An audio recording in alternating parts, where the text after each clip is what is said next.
Shiva video గుణాకి పంపిన రోహిణి మనోజ్ బండారం బయటపెట్టిన police. ఇంతకు ఏం జరిగింది? అసలు శివ వీడియో గుణాకి రోహిణి పంపించడమేంటి? మనోజ్ బండారం పోలీస్ ఎలా బయటపెట్టాడు? ఇదంతా కూడా వీడియోలో చూసి తెలుసుకునేద్దాం. గుండెనిండం గుడిగంటలు అప్కమింగ్ ఎపిసోడ్స్లో ఏం జరగబోతుందో ముందుగా తెలుసుకోవాలి అనుకుంటే వీడియోని లైక్ చేసి ఛానల్ని సబ్స్క్రైబ్ చేసుకోండి. మొత్తం మీరు చూసుకున్నట్లయితే ఇంక బొమ్మల కొలువు ఏర్పాటు చేయడానికి ఇంటి దగ్గర సరిపోదు కాబట్టి ఇంక ఫామ్ హౌస్ ఒకటి తీసుకుని అక్కడే ఏర్పాటు చేయడానికి సిద్ధపడతారు. అక్కడంతా ఏర్పాటు చేస్తూ చక్కగా అన్నీ అలంకరిస్తూ ఉంటారు. సుమతి, పార్వతి, అలాగే ప్రభ, శృతి వాళ్లమ్మ అందరూ కూడా చక్కగా వస్తారు. ఒక్కొక్కలుగా వచ్చి బొమ్మలన్నీ కూడా సద్దడము అంతా కూడా చేస్తూ ఉంటారు. ఇంకా ఇదే సమయంలో రోహిణీకైతే గుణ ఫోన్ చేస్తాడు. ఫోన్ చేసి ఏంటి ఈ టైంలో ఫోన్ చేస్తున్నాడు అని టెన్షన్ పడుతూనే రోహిణి పక్కకొస్తుంది. ఏంటి మేము హడావిడిగా ఇంట్లో పూజ పెట్టుకున్నాము, ఈ టైంలో నువ్వు ఫోన్ చేస్తున్నావు, నేను ఫోను నీతో మాట్లాడ్డం ఎవరైనా చూస్తే చాలా పెద్ద ప్రాబ్లం అవుతుంది అని చెప్పి రోహిణి కంగారు పడుతుంది. సరే అయితే నీ ఇష్టం, ఆ కిషోర్ దినేష్ సంగతి నాకేం సంబంధం లేదు అంటూ ఇంక మాట్లాడేసరికి అలా అంటావేంటి అని చెప్పాను కాని మరి ఏమని చెప్పమంటావు, ఎలా చెప్పమంటావు చెప్పు, నువ్వు ఏమంటే అదే. చూడు రోహిణి, నీకు ఈ ఒక్కరోజు సమయం మాత్రమే ఇస్తున్నాను. పైగా ఇంట్లో పూజ అంటున్నావు, ఎవరి హడావిడిలో వాళ్ళుంటారు. బాలు ఏదో ఒకచోట ఫోను ఖచ్చితంగా పెడతాడు. బాలుని గమనిస్తూ ఉన్నావనుకో, ఏదో ఒకచోట ఫోను పెడితే ఖచ్చితంగా ఫోన్ని తీసుకొని నువ్వు నాకా వీడియో ఒకటి పంపించేస్తే చాలు, నీకు దినేష్ ప్రాబ్లం లేకుండా చేస్తాను. మళ్ళీ దినేష్ ప్రాబ్లం లేకుండా చెయ్యి అని నన్నడిగే పనుండదు తర్వాత, నీ ఇష్టం అని రోహిణి కాస్త హెచ్చరించినట్టుగా చెప్తాడు. చెప్పేసి ఫోన్ పెట్టేస్తాడు. అది కాదు అంటూ రోహిణి చెప్పేలోపే గుణగాడు ఫోన్ పెట్టేస్తాడు. ఇంక రోహిణికి ఏం చెయ్యాలో అర్థం కాదు. ఇప్పుడు ఇలాంటి సిచ్యువేషన్లో నేను బాలు ఫోను ఎలా తీసుకోగలను? ఇంట్లో బాలు పడుకోనుంటేనే ఫోను తీసుకోవడం చాలా కష్టమైంది. ఇప్పుడు బాలు అటూ ఇటూ తిరుగుతున్నాడు, ఫోను ఎక్కడ పెడతాడు? పెట్టాడు కదా అని చెప్పి అనుకుంటూ ఉండగానే ఇంకా మీనా ఛార్జర్ తీసుకొచ్చావా అనగానే తెచ్చానండి, మీరు ఛార్జింగ్ తక్కువ ఉంది తీసుకురమ్మన్నారు కదా, తెచ్చాను అనగానే ఎక్కడుంది అనేసరికి బ్యాగ్లో ఉంది, ఇస్తానుండండి అని చెప్పి ఛార్జర్ తీసుకొచ్చి ఇస్తుంది. బాలు ఫోన్లో ఛార్జింగ్ అయిపోతున్నట్టుంది, పాత ఫోన్ కదా అందుకు ఛార్జింగ్ నిలబడట్లేదేమో, ఎక్కడో చోట ఛార్జింగ్ పెడతాడు, గమనించుకోవాలి అని రోహిణి కాస్త గమనించేసరికి బాలు అక్కడే ఒక రూముంటే రూంలో ఛార్జింగ్ పెడతాడు. పెట్టేసేసరికి ఇంక ఇదే సరైన సమయమని రోహిణి కాస్త అటూ చూసి ఇటూ చూసి వీడియో కోసమని గదిలోకి వెళ్లబోతూ ఉండగా రోహిణి అంటూ పిలుస్తుంది ప్రభావతి. ఈవిడి ఇదే సమయానికి పిలాలా, ఈవిడి కళ్ళు కప్పి వెళ్లాలి అని 2 అడుగులు ముందుకు వేసేసరికి రోహిణి అని చెప్పి మాలీ పిలుస్తుంది. ఏంటత్తయ్యా అని చెప్పాను కాని ఎక్కడికెళ్లావు, ఇక్కడే ఉండమని చెప్పాను కదా, అయినా అన్నీ చూసుకోవాల్సిన బాధ్యత నీది, నువ్వేంటి పెద్ద కోడలివి, ఆ విషయం మర్చిపోయావా? ఆ శృతి మీనాయే మొత్తమంతా చూసుకుంటున్నారు, నీకా మాత్రం బాధ్యత లేదా, నువ్వు చూసుకోవాల్సిన అవసరం లేదా అంటూ ఇంక ప్రభావతి గట్టిగానే కేకలు వేస్తుంది. ఏంటమ్మా రోహిణి మీద కేకలు వేస్తున్నావు అనగాని మరి ఏం చేయమంటావురా, నీ భార్య ఏమో ఏ పనిలో ఎందులోనూ చూసుకోవడం లేదు, నాకేం సంబంధం లేదు అన్నట్టుంటుందేంట్రా, నీ భార్య చూసుకోవాల్సిన అవసరం లేదా, చూసుకోవాలి కదా, ఏం సంబంధం లేనట్టుంటే ఎలా కుదురుతుంది అని చెప్పి అనేసరికి తను చూసుకుంటుంది కదమ్మా, నువ్వెందుకు తనని ఇబ్బంది పెడుతున్నావు, అసలే రోహిణి అలసిపోతుంది అనేసరికి మీ ఆవిడొకరు అలసిపోవట్లేదురా, చూడు రోహిణి, నువ్వు ఇంటి పెద్ద కోడలివి, పెద్ద కోడలి బాధ్యతలు కావాలి అనుకుంటే ఖచ్చితంగా నువ్వు ఈ అన్నిటిలోనూ పాల్గొనాలి, లేకపోతే చాలా కష్టమని ఇంక ప్రభావతి వార్నింగ్ ఇచ్చినట్టుగా చెప్తుంది. చెప్పేసేసరికి సరే అత్తయ్యా, నేనే అన్నీ దగ్గరుండి చూసుకుంటాను అని రోహిణి చెప్పడంతో మంచిది అని ఇంకో ఈ పువ్వులు తీసుకెళ్లి ఆ బొమ్మల దగ్గర అలంకరించు, అందంగా నీటిగా అలంకరించాలి, ఆ మీనాయే అలంకరిస్తేనే అందంగా ఉంటుందా, నువ్వు కూడా అందంగా అలంకరించగలవు, ఆ విషయం మర్చిపోతున్నావా ఏంటి అంటూ రోహిణిని గొప్పగా చేసి మాట్లాడేసరికి సరే అత్తయ్యా, నేనే అలంకరిస్తాను అని చెప్పి రోహిణిని కాస్త పువ్వులిచ్చి ప్రభావతి పక్కకు వెళుతుంది. ఈవిడ ఇదే సమయానికి పిలాలా, ఈవిడి కళ్ళు కప్పి వెళ్లాలి అని 2 అడుగులు ముందుకు వేసేసరికి రోహిణి అని చెప్పి మాలీ పిలుస్తుంది.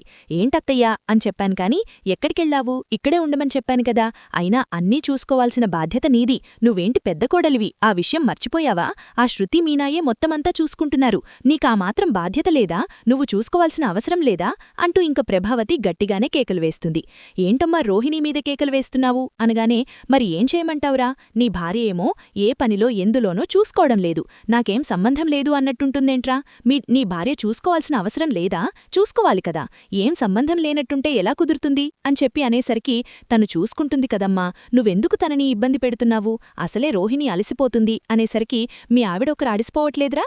చూడు రోహిణి, నువ్వు ఇంటి పెద్ద కోడలివి. పెద్ద కోడల బాధ్యతలు కావాలి అనుకుంటే ఖచ్చితంగా నువ్వు ఈ అన్నిటిలోనూ పాల్గొనాలి, లేకపోతే చాలా కష్టమని ఇంక ప్రభావతి వార్నింగ్ ఇచ్చినట్టుగా చెప్తుంది.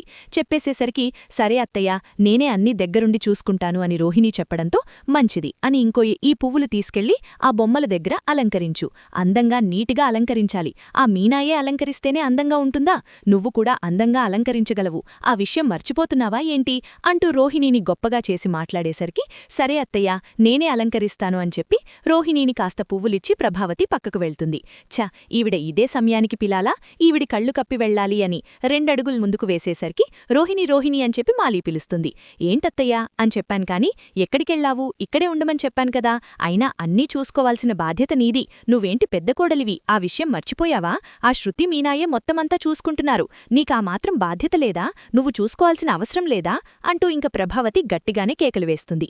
ఏంటమ్మా రోహిణి మీద కేకలు వేస్తున్నావు అనగానే, మరి ఏం చేయమంటావురా?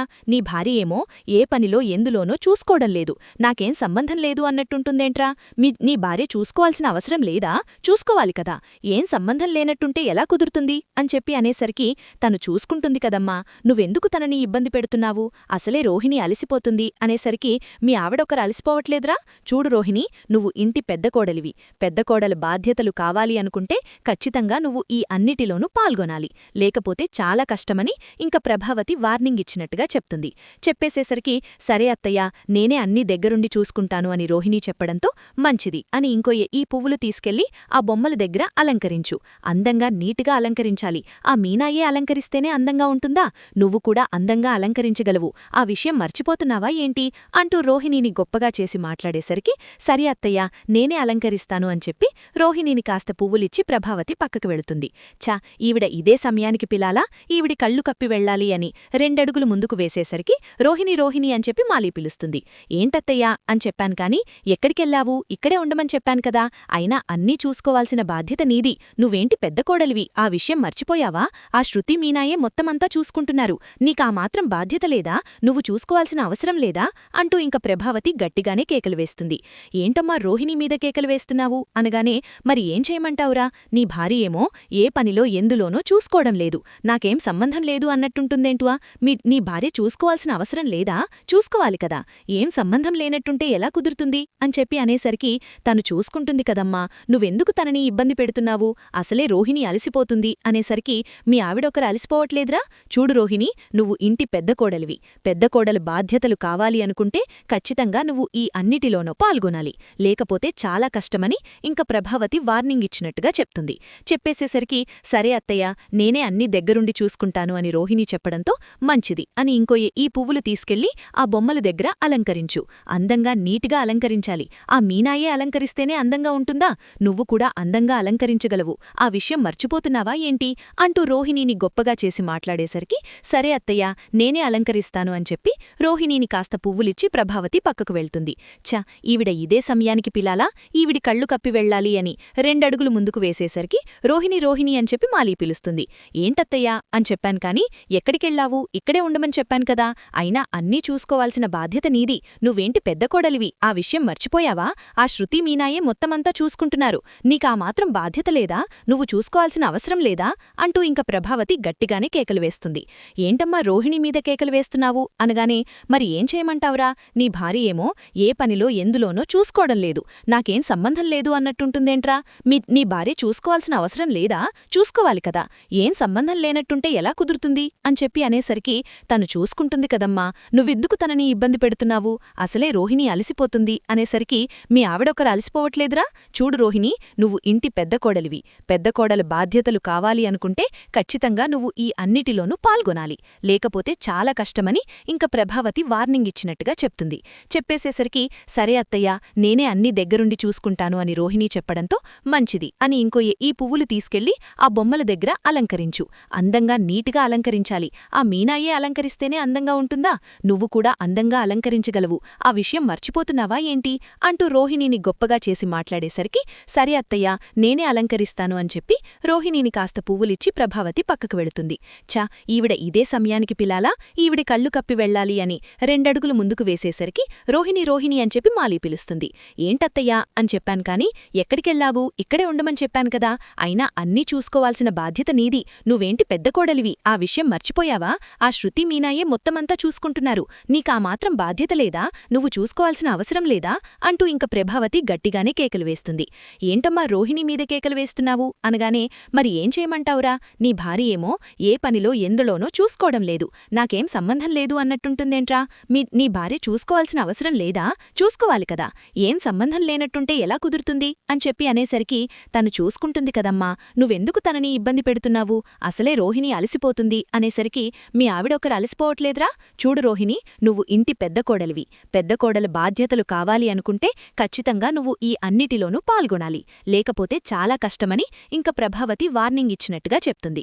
చెప్పేసేసరికి, సరే అత్తయ్య, నేనే అన్ని దగ్గరుండి చూసుకుంటాను అని రోహిణి చెప్పడంతో, మంచిది అని ఇంకో ఈ పువ్వులు తీసుకెళ్లి ఆ బొమ్మల దగ్గర అలంకరించు, అందంగా నీటిగా అలంకరించాలి, ఆ మీనాయే అలంకరిస్తేనే అందంగా ఉంటుందా, నువ్వు కూడా అందంగా అలంకరించగలవు, ఆ విషయం మర్చిపోతున్నావా ఏంటి అంటూ రోహిణిని గొప్పగా చేసి మాట్లాడేసరికి, సరే అత్తయ్య, నేనే అలంకరిస్తాను అని చెప్పి రోహిణిని కాస్త జూ అత్తయ్య పిలుస్తున్నట్టన్నారు చూడు అనగానే, నన్ను నాకేపించలేదే అనేసరికి, లేదు పిలుస్తున్నారు అనగానే వెళ్లడంతోటే వెంటనే ఫోన్ చేస్తా, నీకేమైనా పిచ్చా ఏంటి, ఎందుకు అన్ని మెసేజ్లు పెట్టుకుంటావు, పక్కనే మనోజున్నాడు, నువ్వు పెట్టిన మెసేజ్లకి ఓ తెగ సౌండ్స్ వస్తున్నాయి, ఆ సౌండ్స్ చూసి నాకు చిరాకొచ్చింది అని చెప్పి మాట్లాడేసరికి, సర్లే ఇప్పుడు నేనేం చేయాలి అని చెప్పి అనగానే, వెంటనే ఆ వీడియోని నాకు పంపించు అంటూ ఇంకా గుణ చెప్తాడు.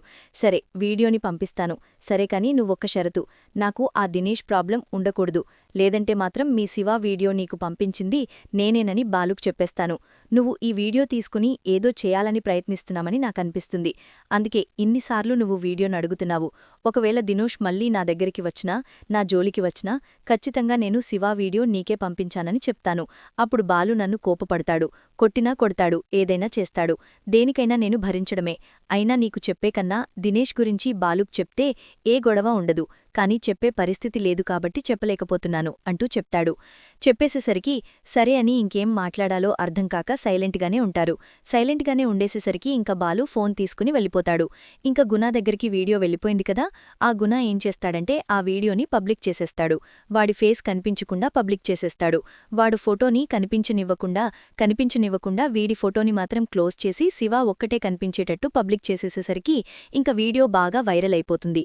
దొంగతనం వీడియో, పైగా కుర్రోడు దొంగతనం చేయడం, ఇద్దరు కూడా ఒక సినిమా స్టైల్లో ఇద్దరు నడుచుకువెళ్లే మనిషిని లాక్కు తీసుకోవడం, హ్యాండ్ బ్యాగ్ అందులో డబ్బులు విసిరేయడం, ఎదరికెళ్లి ఇద్దరూ హ్యాపీగా ఫీల్ అవడం, ఒక సినిమా స్టైల్లో దొంగతనం ఇలా చేసేసరికి అది అటు తిరిగి ఇటు తిరిగి పోలీసుల దగ్గరికి వెళ్ళిపోతుంది. పోలీసుల దగ్గరికి వెళ్ళిపోయేసరికి ఇంక పోలీసులు వెంటనే ఐజీ వాళ్లకి వీళ్లకి ఫోనులు చేస్తారు. కరెక్ట్గా అదే సమయానికి శివ అయితే ఆ కాలేజ్లో ఉంటాడు. ఎందుకంటే ఇక్కడ జరిగేది బొమ్మల కొలువు, ఇక్కడ ఆడవాళ్లు మాత్రమే ఉంటారు, మగవాళ్లు ఉండరు. సో అందుకోసమని కాలేజ్ దగ్గరికి వెళ్ళిపోయేసరికి ఇంక శివ ఏం చేస్తాడు, తప్పించుకునే ప్రయత్నం చేస్తాడు. తప్పించుకుని అటు తిరిగి ఇటు తిరిగి ఆ ఫామ్ హౌస్ ఎక్కడా అంటే వీళ్ల కాలేజ్ దగ్గరికి అయ్యేసరికి ఇంక వీడికి ఎటు తప్పించుకోవాలో తెలియక పరుగున ఫామ్ హౌస్ దగ్గరికి వచ్చేస్తాడు. ఫామ్ హౌస్ దగ్గరికి వచ్చేసేసరికి ఇంక ఫామ్ హౌస్ దగ్గర ఎల్లో బొమ్మల కొలువు ఏర్పాటు చేసి బొమ్మల కొలువు చేస్తూ ఉండగానే లోపలికి వచ్చి సడన్గా బాలును గుడ్డుకుని పడిపోతాడు. పడిపోయేసరికి వీళ్లు ఈ హడావిడిలో ఉన్నారు కదా, సో ఈ వీడియోని చూడరు ఎవరు, ఫోన్ చూసే అంత ఖాళీ ఉంటుంది. సో ఫోను వీడియోని ఎవరూ చూసే పరిస్థితి ఉండదు. కానిస్టేబుళ్లు పరుగున వస్తారు.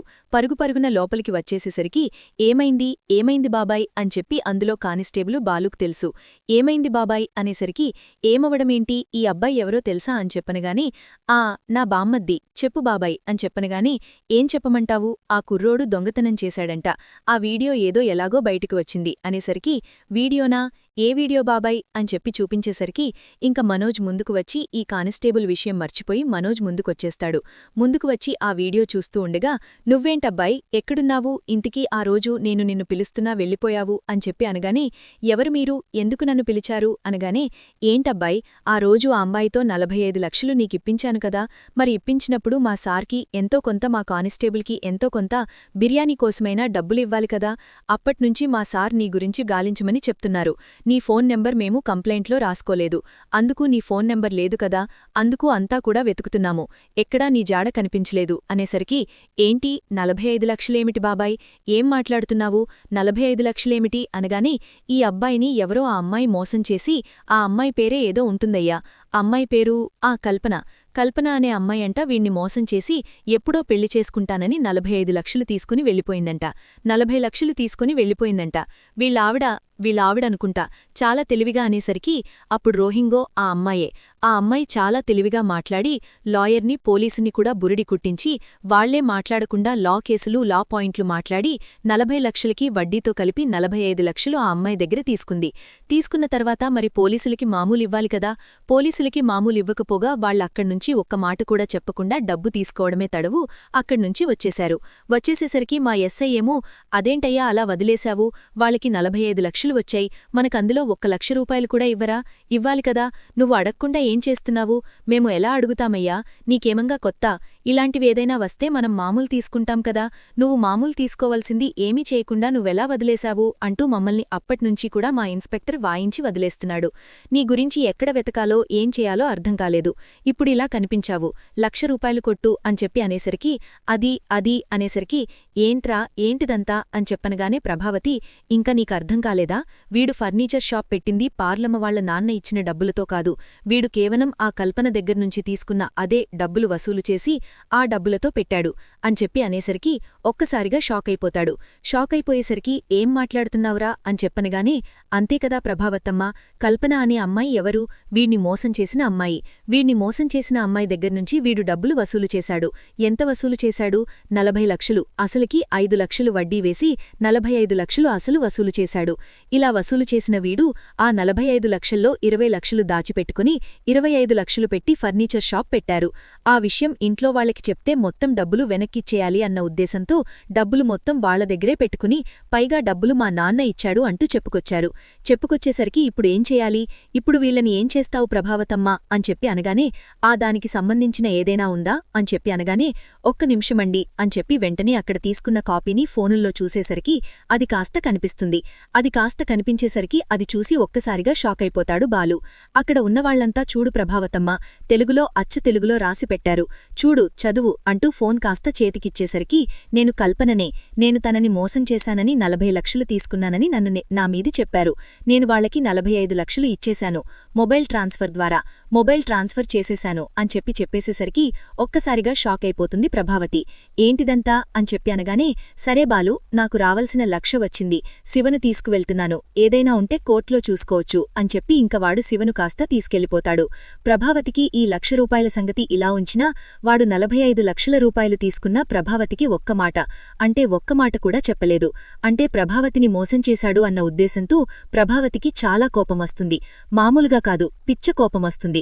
కోపం వచ్చి ఇంకా ఆ కోపాన్ని అక్కడ అందరి ముందు ప్రదర్శించకుండా చాలా కోపంగానే విరుసుగా అక్కడ్నుంచి వెళ్ళిపోతుంది.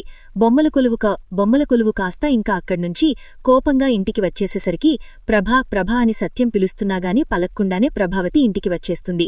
ఇంటికి వచ్చేసేసరికి ఇంకా అక్కడ బొమ్మల కొలువు నుంచి అందరూ కూడా ఇంటికి వచ్చేస్తారు. ఇంటికి వచ్చేసరికి ప్రభావతి చాలా కోపంగా ఉగ్రరూపంగా ఉంటుంది. ఉగ్రరూపంగా ఉండేసరికి ఆ ప్రభా అని చెప్పి సత్యమనగానే ఇంక తలెత్తి చూసేసరికి ఎదురుగా మనోజ్ ఉంటాడు. మనోజ్ కనబడ్డంతోటే ప్రభావతి గబగబా 2 అడుగుల్లో మనోజ్ దగ్గరికి వెళ్లి చంప పగరగొడుతుంది. అసలు నీకు బుద్ధిజ్ఞానం లేదా, నీకసలు బుద్ధి అనేది ఉందా, నాకు ఒక్క మాటైనా నువ్వు చెప్పావా, నాకు ఒక్క మాట చెప్పకుండా నీ ఇష్టానికి నువ్వు ఎలా ఆ డబ్బుల్ని వాడుకుంటావు, ఆ డబ్బులు నీ ఒక్కడివే అనుకుంటున్నావా, బాలుగాడు ఇంతలా అవమానం చేస్తున్నాడు, అయినా సరే నీకు బుద్ధి ఉందా, బుద్ధిజ్ఞానం లేదు, అసలు నువ్వు ఇలాంటి పిచ్చి వేషాలు వేస్తావని, ఇలాంటి పని చేస్తావని అస్సలు అనుకోలేదు, అయినా ఏమన్నా నీ డబ్బులనుకుంటున్నావా, నువ్వేంటి మీ నాన్న తీసుకొచ్చి మీ నాన్న పంపించాడా, జైల్లో ఉండి మీ నాన్న నీకు 25 లక్షలు పంపించాడంటే నేను పిచ్చిదాన్ని, నేను వెర్రిదాన్ని, నేను నమ్మేశాను చూడు, నిజంగా పిచ్చిదాన్ని, వెర్రిదాన్ని అంటూ ఇంకా ఎంతగానో బాధపడుతూ ఇంక ప్రభావతి అయితే ఏడుస్తూ